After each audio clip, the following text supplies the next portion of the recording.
আসসালামু আলাইকুম রহমতুল্লাহি ওবরকাতুহু। সম্মানিত দর্শক, বাংলাদেশের বৃহত্তম রাজনৈতিক দল এবং জনপ্রিয় তো বটেই বিএনপি।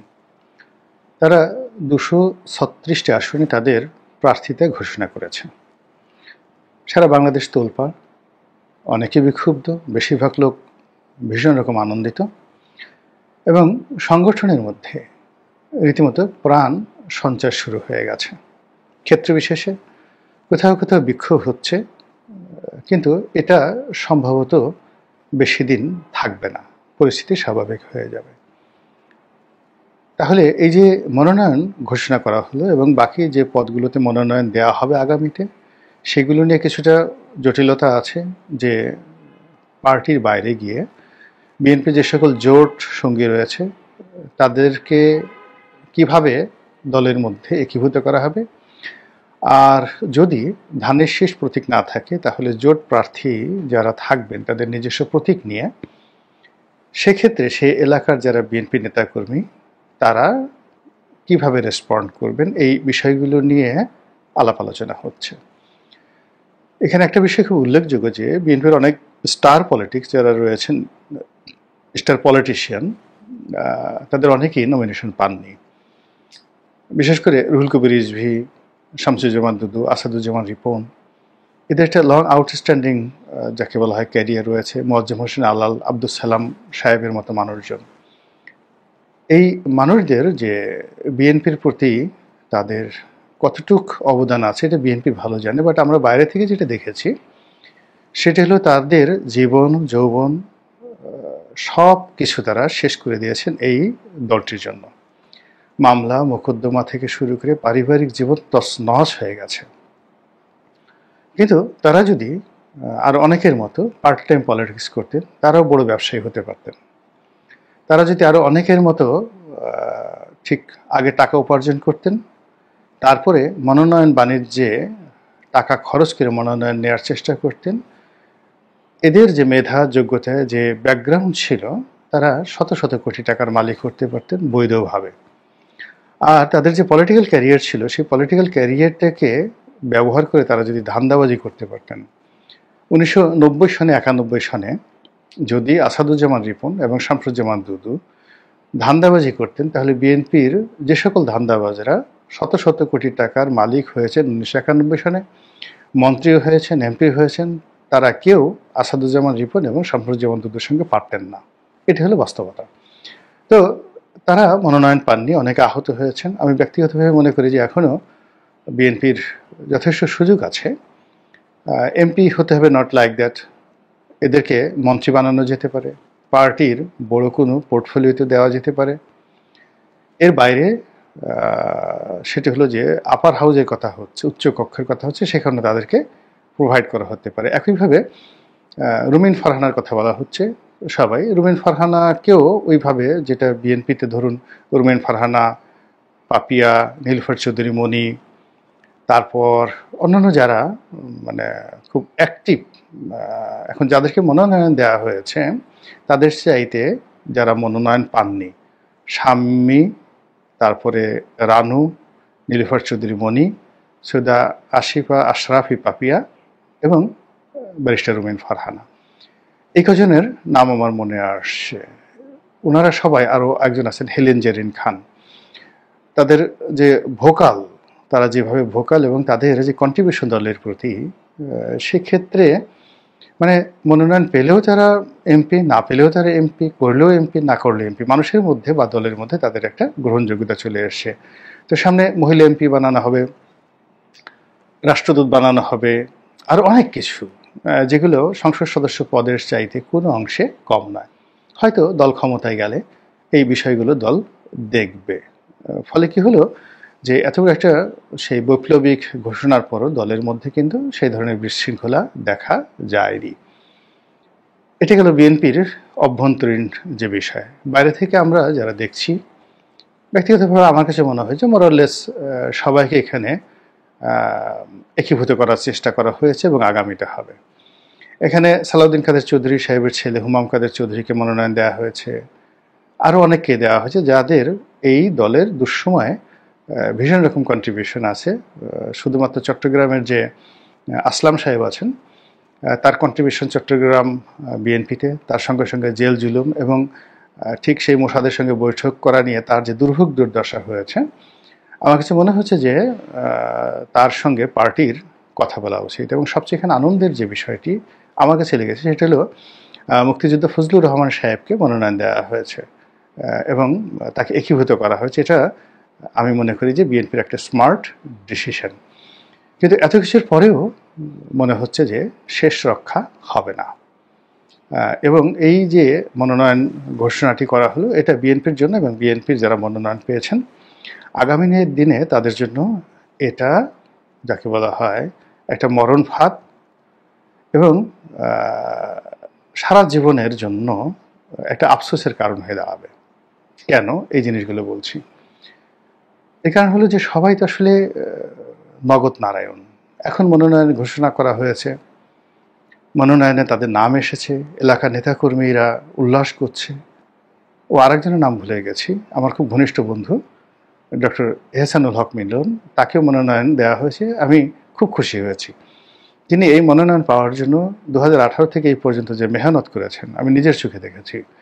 আমি মাঝে মধ্যেই তাকে বলেছি কি না আমি জানি না, এই অনুষ্ঠানের মাধ্যমে বলছি যে 2018 সালে তাকে মনোনয়ন দেওয়া হয়নি। তিনি এই দলকে সেবা করার জন্য, তারেক রহমান সাহেবকে খুশি করার জন্য যত মেহনত করেছেন, পরিশ্রম করেছেন, কাজ করেছেন অন্তর থেকে, যদি তার অর্ধেক তিনি করতেন আল্লাহর জন্য, রাসূলের জন্য, তিনি যাকে বলা হয় খুব বড় মাপের একজন ওলি আল্লাহ হয়ে যেতেন। তিনি তার মেহনতে ফসল পেয়েছেন, এটা তার জন্য ভালো, আর আমরা যারা তার খুব আপনজন খুবই আনন্দের একটা বিষয়। এনিওয়ে, কিন্তু আমার বন্ধুর জন্য বা অন্যান্য যারা আমার খুব নিকটজন রয়েছেন বিএনপিতে মনোনয়ন পেয়েছেন, তাদের সকলের জন্যই খুব যাকে বলে আমার আফসোস লাগছে। আর যারা এই মনোনয়ন তালিকায় নেই মূলত তাদের জন্য ভালো লাগছে। কেন লাগছে সে কথাগুলো বলি। আমি নিজের কথা বলে নিয়ে আগে যে পটুয়াখালী 3 গলাচিপা দশমিন আসনে 2018 সালে বিএনপির মনোনয়ন নিয়ে আমি নির্বাচনে গিয়ে এমন মুসিবত বালার মধ্যে পড়েছিলাম, ঠিক ওই সময়টাতে আমি আল্লাহকে বলেছিলাম যে হে আল্লাহ, তুমি আমাকে এখান থেকে উদ্ধার করো, আমাকে, আমার পরিবারকে। আমার বেইজ্জতি হওয়ার, প্রাণ হারানোর যে আশঙ্কা তৈরি হয়েছিল, ওই বিপদে না পড়লে কেউ বলতে পারবে না। শুধুমাত্র তওবা করেছি যে আল্লাহ তুমি আমাকে এখান থেকে বাঁচাও, আর জিন্দেগিতে কখনো নির্বাচনের নাম নেব না। এবং বিশ্বাস করেন সেই নির্বাচনী এলাকা থেকে আসার পরে শুধুমাত্র নিজের অস্তিত্বের স্বার্থে ওই মুহূর্তে যদি আমি বলতাম আমি রাজনীতি করবো না ইত্যাদি ইত্যাদি, প্রত্যেকটা মানুষ আমাকে কাপুরুষ বলতো। ফলে আওয়ামী লীগের পুরো জমানাটা 18 থেকে একেবারে 25 পর্যন্ত আমি সমানে ব্যাটিং করে গেছি। কিন্তু যেই মুহূর্তে শেখ হাসিনার পতন হয়েছে সঙ্গে সঙ্গে নিজেকে গুটিয়ে নিয়েছি। 2019 সনে আমার সঙ্গে যখন তারেক রহমান সাহেবের প্রথম কথা হয়, আমি কিন্তু প্রথম বলে দিয়েছি যে ভাই আপনার সঙ্গে এই 2018-তে যেটা হয়েছে এটাই লাস্ট, আর ডিল হবে না, আমি আর নির্বাচন করব না। আর গত 1 বছর ধরে আমি যেখানেই যাচ্ছি বারবার বলে আসছি যে নির্বাচন করব না। তবে আমার ওই এলাকাতে 2জন প্রার্থী আছেন, নুরুল হক নুরু, আরেকজন আছেন হাসান মামুন। জাতীয়ভাবে নুরুল হক নুরুর একটা বিরাট গ্রহণযোগ্যতা রয়েছে, আর স্থানীয়ভাবে গলাচিপা দশমিনাতে বিএনপি নেতাকর্মীদের মধ্যে হাসান মামুনের অত্যন্ত যাকে বলা হয় গ্রহণযোগ্যতা রয়েছে। হাসান মামুন ছাত্র রাজনীতি করতেন এবং তার জীবন যৌবন সব কিছু এই পার্টিটার জন্য তিনি বিসর্জন দিয়েছেন। মূলত তিনি 2008 সন থেকেই প্রার্থী হওয়ার উপযুক্ত এবং প্রার্থী তালিকায় ছিলেন। 2008 সনে আমি নির্বাচন করি, আমার প্রতিদ্বন্দ্বী ছিলেন জনাব শাহজাহান খান, আমার মামা শ্বশুর, বিএনপির প্রার্থী। ওই বছরও হাসান মামুন যাকে বলা হয় অত্যন্ত শক্তিশালী প্রার্থী ছিলেন। হাসান মামুনের বয়স হয়ে গেছে প্রায় 55 বছর, তার বয়স হয়ে গেছে। এই বছর যদি তিনি মনোনয়ন না পান হয়তো আর তার জীবনে দ্বিতীয় সুযোগ আসবে না। ফলে এই বিষয়গুলো নিয়ে পার্টি চিন্তা করবে, নেতাকর্মীদের আবেগ অনুভূতি দেখবে এবং আমার নির্বাচনী এলাকায় আমি দোয়া করব যেন একজন ভালো এমপি হন, তিনি যেই হন না কেন, সুভাষিস রইল যিনি হন। দ্বিতীয়ত যে বিষয়টি বলতে চাচ্ছিলাম যে এই নির্বাচনটি এবং এই মনোনয়নটি বিএনপির জন্য কেন বুমেরাং হয়ে যাবে। আমি প্রথম দিন থেকে বলে আসছিলাম যে এমনকি আমি লিখিতভাবে জনাব তারেক রহমান সাহেবকে জানিয়েছি এবং সম্ভবত আগস্ট মাসেই 2024 সনে বাংলাদেশ এর মানে অন্যতম তখন পত্রিকা নয়াদিগন্ত। তো নয়াদিগন্তে উপসম্পাদকে লিখে আমি তারেক রহমান সাহেবকে বলেছিলাম যে আপনার পার্টিকে যদি ঠিক রাখতে চান তাহলে ইমিডিয়েটলি আপনি দলে 300 আসনে প্রার্থিতা ঘোষণা করে দিন এবং প্রতিটি আসনের দায় দায়িত্ব আপনি সেই প্রার্থীর উপর ছেড়ে দিন। যদি সেই এলাকায় চাঁদাবাজি হয়, মাস্তানি হয়, খারাপ কিছু হয়, তাহলে আপনি প্রার্থী পরিবর্তন করে দেবেন এবং তাকে দল থেকে বহিষ্কার করবেন। তাহলে পুরো এলাকায় যতটা সম্ভব শান্তি শৃঙ্খলা ফিরে আসবে। কিন্তু গত 14 মাস পরে যখন এই কাজটি করা হলো, ইতিমধ্যে বাংলাদেশের এই 300টি আসনেই বিএনপির যে দুর্নাম হয়েছে, বদনাম হয়েছে, সেক্ষেত্রে একেবারে আপনি চোখ বুজে থাকতে পারেন যে ভোট চাওয়ার মতো কোনো মুখ এই 236 জন প্রার্থী বা 300 জন প্রার্থী বিএনপির কারোর নেই। ঢাকা শহর থেকে শুরু করে প্রত্যন্ত অঞ্চলে যে দুর্নাম হয়েছে, বদনাম হয়েছে, তার বিপরীতে এনসিপির প্রার্থী যদি থাকে, জামাতের প্রার্থী থাকে, স্বতন্ত্র প্রার্থী থাকে, তারা যে ন্যারেটিভগুলো তৈরি করবে, এক্ষেত্রে ভোটাভুটি হলে, জোরাজুরি করা না হলে এই ভোট বিএনপির পক্ষে পড়ার সম্ভাবনা খুব অল্প। এই গেল প্রথম, যদি জেনারেল ভোট হয়। দ্বিতীয়ত, ভোটের যদি সেই আওয়ামী লীগের লোকজন ভোট কেন্দ্রে উপস্থিত হয়, নিশ্চিত যে তারা সবাই বিএনপির বিরুদ্ধে ভোট দেবে এবং জামাতের পক্ষে ভোট দেবে। এর কারণ হলো আওয়ামী লীগের যে বিপুল সংখ্যক ভোটার, তারা যেভাবে জুলুম, অত্যাচার, নির্যাতনের শিকার হয়েছে, তাতে করে বিএনপির প্রার্থীকে ভোট দেওয়ার কোনো রকম সুযোগ নেই। এই গেল আরেকটি বিপদ, বুমেরাং হওয়ার। সবচেয়ে ভয়াবহ যে বিষয়টি, সেটা হলো আমরা এই গত 14 মাস ধরে যেটা বলে আসছি, এগুলো তো নির্বাচন হবে, ডিউ টাইমে ভোট হবে, প্রার্থীরা যাবে, এটা একেবারে বাস্তব যে সমস্যাগুলো সেগুলো বললাম। কিন্তু যেগুলো আশঙ্কা করছি আমরা সবাই সারা বাংলাদেশে, সেটা হলো নির্বাচন হয়তো ডিউ টাইমে হবে না, ডক্টর মোহাম্মদ ইউনূস আরও দীর্ঘ সময় থাকবেন, এখানে তত্ত্বাবধায়ক সরকার আসতে পারে, ক্ষমতার পট পরিবর্তন হতে পারে, আরেকটা 111 হতে পারে। সেক্ষেত্রে এই যে বিএনপি যে সকল প্রার্থী এবং তাদের এই নেতাকর্মী, তারা রীতিমতো বাঁশডলা। এই বাঁশডলার কোনো বাবা মা থাকবে না। আমাদের দেশে যে বাঁশ আছে, বয়রা বাঁশ বলে আর তল্লা বাঁশ বলে, মানে তুলনামূলকভাবে যেগুলো সরু আকৃতির এগুলোকে তল্লা বাঁশ, আর যেগুলো মোটা সেগুলো বয়রা বাঁশ। এবং সেই বয়রা বাঁশ আপনি যদি কাটতে যান, ঠাস ঠাস ঠাস ঠাস করে শব্দ হয়।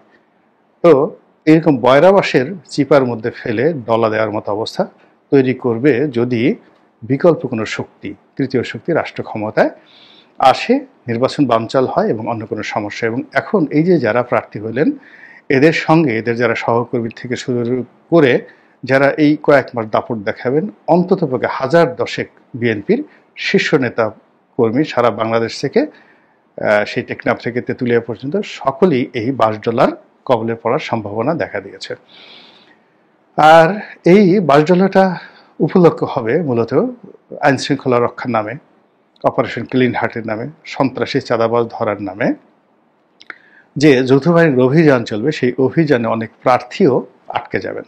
অনেক প্রার্থীর বিরুদ্ধে ইতিমধ্যে মামলা, চাঁদাবাজি, তারপরে শেষে সন্ত্রাস, আর অনেক অপরাধের যে ভুড়ি ভুড়ি যাকে বলে তথ্য উপাত্ত আইনশৃঙ্খলা রক্ষাকারী বাহিনীর হাতে জমা হয়ে আছে। যারা খোঁজখবর রাখেন পুলিশের ঊর্ধ্বতন মহলে এবং অন্যান্য বাহিনীর ঊর্ধ্বতন মহলে যাদের যোগাযোগ আছে, তারা চেক করে নিতে পারেন যে এই ঘটনা কতখানি সত্য। মানে বিএনপির নেতাকর্মীদের বিরুদ্ধে আইন শৃঙ্খলা এবং রাষ্ট্রের বা প্রজাতন্ত্রের কর্মকর্তা কর্মচারীরা কতটা বিক্ষুব্ধ। এই গেল একটা ঘটনা। সর্বশেষ যেটা বলছি, যে নির্বাচন যদি ধরুন ফেব্রুয়ারি মাসও হয়ে যায়, ফেব্রুয়ারি মাসে যদি নির্বাচন হয়ে যায়, তাহলে এখনও নভেম্বর, ডিসেম্বর, জানুয়ারি, ফেব্রুয়ারি, ধরুন 3.5 মাস থেকে 4 মাস সময় বাকি আছে। এখন যারা প্রার্থী হলেন তাদেরকে ঘন ঘন নির্বাচনী এলাকায় যেতে হবে, মহড়া দিতে হবে, টাকা খরচ করতে হবে। এবং এই টাকা খরচ করার জন্যে মানে এটা সীমাহীন। এক একটা প্রোগ্রাম, একজন যখন নির্বাচনের মাঠে আমরা যখন 15 দিন বা 20 দিন নির্বাচনের কার্যক্রম চালাই, একেবারে ন্যূনতম যেখানে কম খরচ হয় সেখানে 1 কোটি টাকা, আর কোথাও কোথাও যেখানে প্রার্থী ধনী এবং নোয়াখালীর মতো যে সমস্ত এলাকায় ধনী এলাকা, সেখানে 100 কোটি টাকার উপরে একটা সংসদ নির্বাচনে খরচ হয়ে যায় মাত্র 15 দিনে। তাহলে এই যে 3.5 মাস পর্যন্ত নির্বাচনের যে মেশিনটি চালিয়ে নেওয়া, অর্থাৎ প্রার্থী যাবেন, তার জন্য গেট হবে, তাকে খাওয়া দাওয়ার আয়োজন করতে হবে, নেতাকর্মীরা মোটরসাইকেলের মহড়া দেবে, এবং এখানে একটু কার্পণ্য করা চলবে না। আর সেই কাজ করতে গেলে নেতা যেই কবারই যাবেন 10 লাখ থেকে 20 লাখ 25 লাখ টাকা তার খরচ হবে। এখন চিন্তা করুন, সে যদি মাসে 4 বার যায়, কিংবা প্রতিদিন যদি সে থাকে, প্রতিদিন নির্বাচন এলাকায় থাকতে হলে তাকে 5 লাখ টাকা পার ডে খরচ করতে হবে। এই 3.5 মাস এই খরচটা বহন করার মতো অর্থ এই বিএনপির যারা প্রার্থী খুব অল্প মানুষের আছে। ফলে তারা এই খরচ করার জন্য দেউলিয়া হয়ে যাবেন, বাড়িঘর বিক্রি করবেন, অনেকে চাঁদাবাজি করবেন, অনেকে আরও চাঁদার পরিমাণ বাড়িয়ে দিবেন, এবং এগুলো নিয়ে একটার পর একটা লঙ্কা কাণ্ড ঘটতে থাকবে। কাজেই শীতকালের ওয়াজ আসলে গ্রীষ্মকালে করা যায় না। বিএনপি যদি আজ থেকে 1 বছর আগে এই প্রার্থী যারা দিয়েছেন তাদেরকেই ঘোষণা করতেন, আজকের এই সমস্যাটা তৈরি হতো না।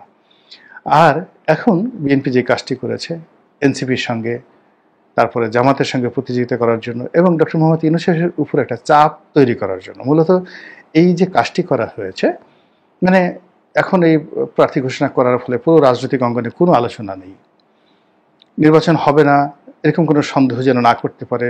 ডক্টর মোহাম্মদ ইউনূসের উপর যত বেশি চাপ প্রয়োগ করা হবে তত বেশি বিএনপির সুবিধাজনক অবস্থায় থাকবে, এরকম একটা কৌশলের কারণে মূলত এই প্রার্থীদের ঘোষণা করা হয়েছে। এখানে রাজনীতির কোনো উইল ফোর্স নেই, রাজনীতির কোনো